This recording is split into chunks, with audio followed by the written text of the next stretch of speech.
Dan malam hari ini kita bahas hal ini langsung bersama salah satu ibu ataupun ibu yang saat ini menderita lumpuh setelah operasi sesar melahirkan, Ibu Ratih Rainada, dan juga Ketua Komite Medik RSUD Hasbullah Abdul Majid Kota Bekasi, Dr. Riza Nasution, yang akan nanti bergabung. Saya ke Ibu Ratih dulu kalau begitu. Ibu Ratih, selamat malam.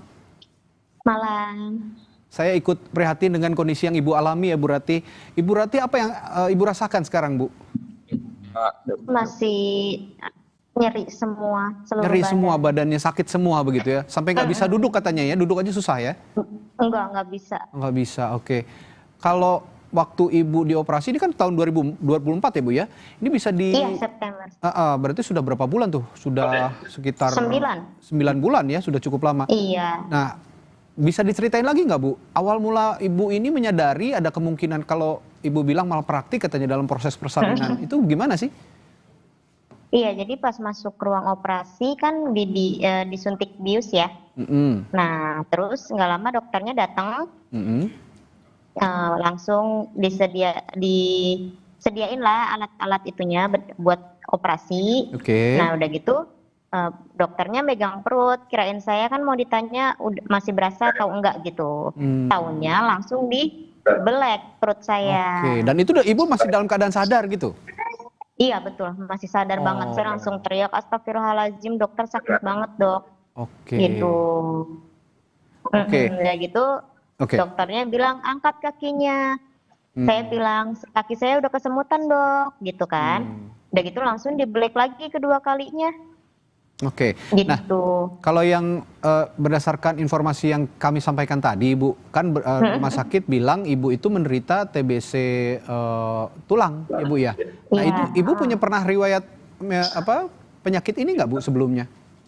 Enggak pernah tahu. Malah kaget dibilang TB tulang, harus operasi tulang belakang, pakai pen juga. Oh, itu udah dikasih tahu sama dokter sejak kapan harus operasi? Desember 2024. Iya, betul. Oke, saya kalau gitu saya tanyakan ke Pak Reza ya, Pak Dr. Riza Nasution. Beliau ini adalah Ketua Komite Medik RSUD Hasbullah Abdul Majid. Selamat malam, Pak Riza. Selamat malam. Assalamualaikum warahmatullahi wabarakatuh. Waalaikumsalam, Pak Riza. Mungkin saya juga bertanya hal yang sama. Kalau tadi versinya Ibu Ratih mengatakan seperti itu. Kalau dari RSUD Hasbullah, bagaimana cerita kronologinya sebenarnya awalnya pada saat operasi sesar Ibu Ratih ini? Baik, terima kasih kesempatannya. Jadi awalnya tanggal bulan 9 di tanggal 30, Ibu Ratih datang dengan hamil 36 minggu. Dengan ketuban pecah dini 4 jam. Terus bayinya letak lintang dan ada ancaman gawat janin. Jadi telah dilakukan pemeriksaan oleh spesialis obgyn kami, baru dalam jangka waktu 1 jam langsung dari awal sudah diputuskan ini harus operasi emergensi seksio sesaria dengan memikirkan keselamatan ibu dan bayi.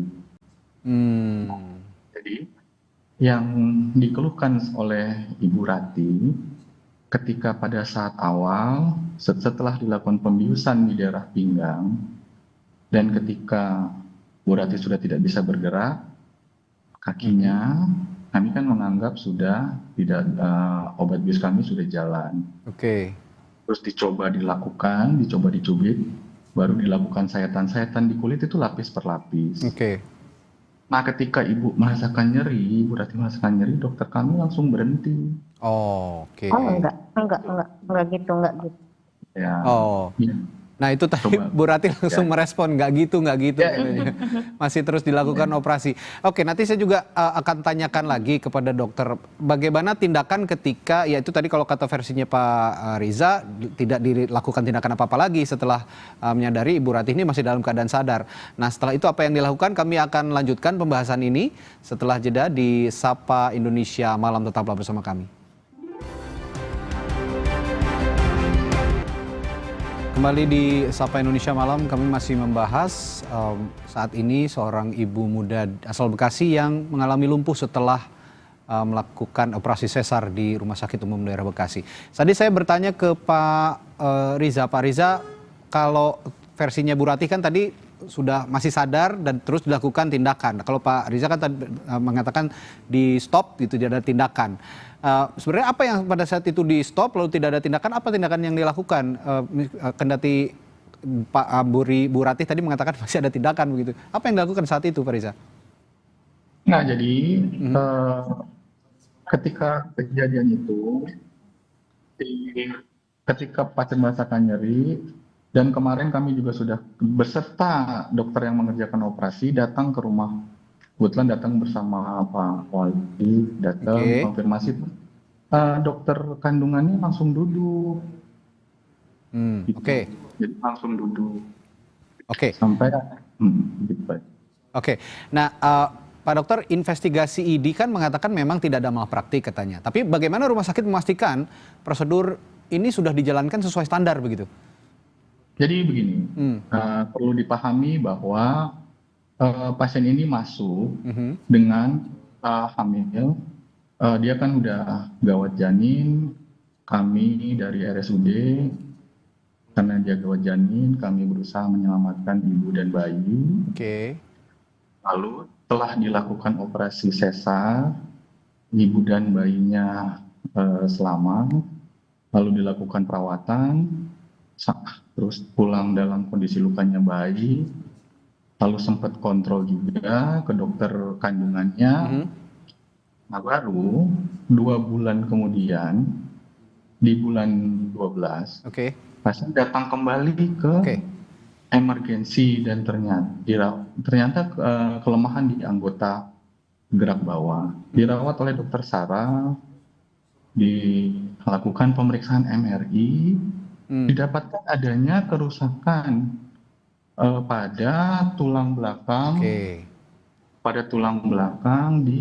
dari mulai tulang pinggang, dada, dan leher. Tapi kerusakan itu bukan berarti disebabkan pasca operasi sesar itu ya, Dok ya? Atau bagaimana? Oh, tidak. Jadi dilakukan juga pemeriksaan radiologi ronsen pada pasien itu. Pasien itu sudah tegak dengan diagnosa spondilitis TBC kronik. Dan itu dalam jangka waktu lama untuk sampai seperti itu, dan posisi tulangnya pada saat dilakukan MRI itu memang sudah posisi rapuh. Yaitu prosesnya lama. Baik, saya ke Bu Ratih lagi. Bu Ratih, singkat saya terakhir bertanya ke Ibu, kondisinya kan sekarang juga sudah tidak memungkinkan untuk beraktivitas begitu. Iya, betul. Apa langkah yang akan Ibu tempuh nih kalau memang sekarang kalau kata rumah sakit katanya ini bukan kesalahan rumah sakit begitu. Tapi langkah yang mau dilakukan selanjutnya apa nih, Bu? Ya, kita minta pertanggungjawaban. Tetap minta pertanggungjawaban ya. Aku sadar dan masih pas operasi itu masih sadar. Dokter yang bedah itu ngomong sendiri. Baik. Ini kalau nggak dilihat kadaluarsanya seperti itu. Nah ini Pak Riza terakhir juga Ibu Ratih tetap meminta pertanggungjawaban rumah sakit. Nah biar ada win-win solution bagaimana nih kira-kira Pak Riza? Jadi begini, untuk Ibu Ratih, yang pertama omongan yang dibilang kadaluarsa itu kami punya prosedur untuk obat-obatan itu sesuai dengan aturan Kemenkes dan computerized. Jadi itu tidak benar, tidak ada obat kadaluarsa, malah di kami jarak kurang 3 bulan sudah dikembalikan. Untuk pertanggungjawabannya, kami secara medis Rumah Sakit Umum Dr. Hasbul Habib tetap menerima dan merawat ibu tersebut dari sisi medisnya. Baik, kalau begitu semoga ada solusi juga ya, ada win-win solution, karena Ibu Ratih merasa masih ada yang harus diselesaikan dan pihak rumah sakit juga merasa ini bukan tanggung jawab rumah sakit. Nah ini semoga ada jalan tengahnya, nanti didiskusikan kembali antara Bu Ratih dan pihak rumah sakit. Baik, terima kasih Bu Ratih dan Pak Riza telah berbagi pandangannya di Sapa Indonesia Malam. Sampai jumpa lagi, selamat malam.